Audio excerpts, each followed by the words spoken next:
Written communication in construction. In this video, I'm going to briefly cover why written communication is so important and how we should tackle it. And it's really important because your legal team and your company will want you to protect yourself, but you can't get into a spot where you're wasting a lot of time with too much written communication or too many emails. So this is a very important topic, and this is really an art form. So if you want to know how to be effective, but also keep yourself out of trouble, then this video is for you.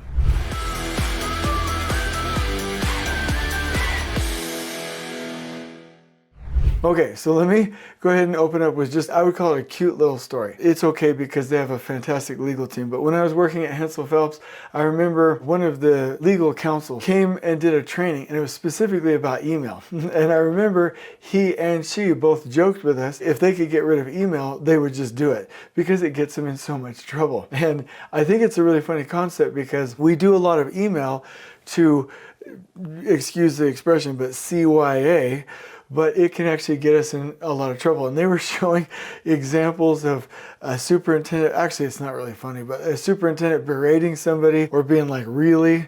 Like, try again, you know? And what they said was, don't write in an email or in a physical letter, which people don't typically do irresponsibly, but especially in an email or a text, don't write anything that you wouldn't feel comfortable saying in court. And that was a real eye-opener. That's my introductory story, is that, you know, we got to be very careful. And some folks think, you know, hey, we want to document everything, like we're professional documenters. And some folks are like, nope, we're not going to document anything. I am more on the less documentation side of the spectrum, but understand that there are some things that need to be documented. But when we do so, we do it professionally. So let me just give you my overall philosophy really quickly and tell you that internally, I really do believe in things like Microsoft Teams, WhatsApp. You can use Asana, Monday.com, ClickUp, like meetings, person-to-person, verbal, text. I prefer WhatsApp myself, but like very, very quick communication within your team, right? Internal, the default is no email. If you have to do an email, it's external only. People think that, oh my gosh, I have to document everything in case of legal case. That's not entirely true. You're going to have to do contracts, agreements, clarity, expectations, right? Anything that would be involved in the trade partner preparation process. Buyout, execute a contract, pre-mobilization meeting, pre-construction meeting, your follow-up inspection, final inspection, anything within that string of the trade partner preparation process, or what some companies would call their quality process, you're probably going to want to document pretty well and professionally. Okay, but if it's just like, hey, you're starting next week, this, that, you know, it doesn't always have to become like its own little booklet. I believe fundamentally that if you are doing your job well as a project manager and as a design team, and if it's a job site going well, you will have less documentation. You will have less RFIs. You will have less need for reworking submittals. You will have less administration, but the administration you have will be point on. It would be bang on.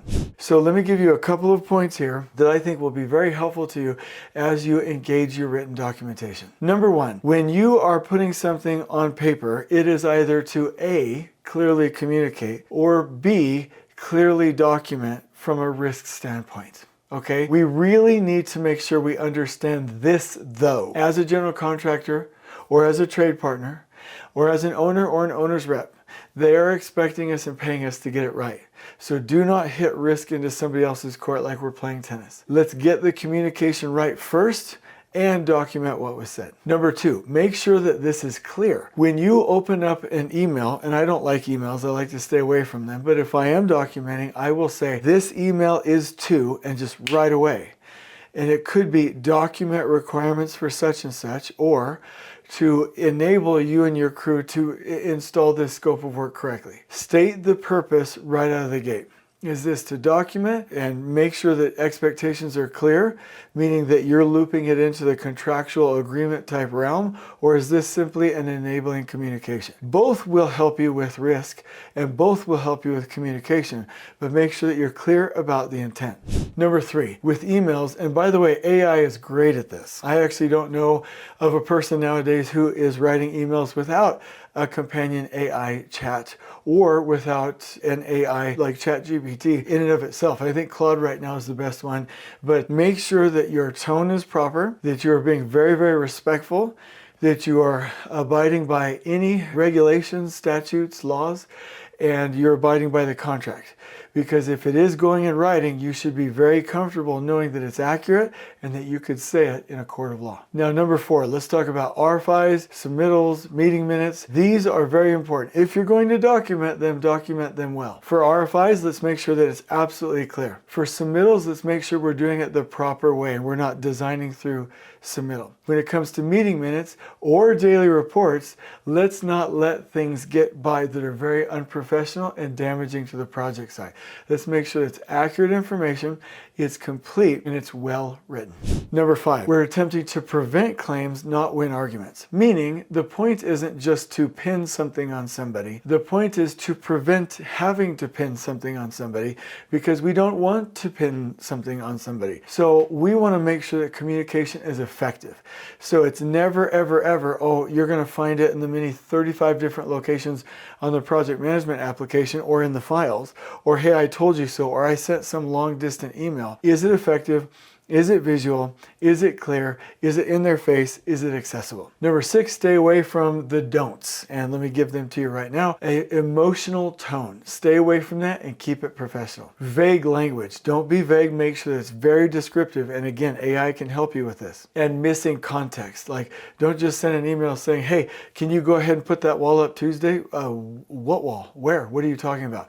Stay away from the don'ts and you'll be effective. Number 7, if you want to be lean, you will have standard work. So set up templates for yourself, set up standards and common habits and practices, not just for yourself, but for the entire team. And lastly, number 8, make sure that your communication systems, which will be text, radio, meetings with the field and the office, are so strong that there's absolutely no disconnect.